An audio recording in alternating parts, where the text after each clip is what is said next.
কৃষ্ণ প্রতিবাদের বাসায় যাব এখন, রেডি হইতেছি।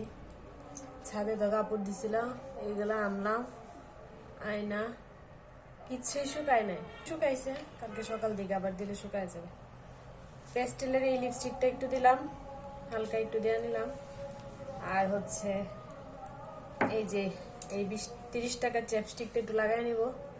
এই দুটো মিক্স করলে একটা হালকা সুন্দর পিঙ্ক পিঙ্ক কালার হয়। কৃষ্ণ প্রতিবাদের বাসায় যাইতেছি আমি। জাস্ট এই আমার এই ব্লেজারটা পরছি, এটা তো খুবই হালকা, শীত মানে না। ভাবছি যে হালকা একটু ঠান্ডা, এখন তো বের হইয়া অনেক ঠান্ডা লাগতেছে।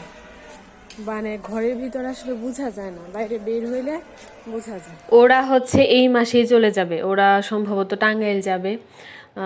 দাদা অলরেডি গেছে, ওইখানে গিয়ে বাসা টাসা পাইলে তারপরে এই মাসে ওরাও চলে যাবে।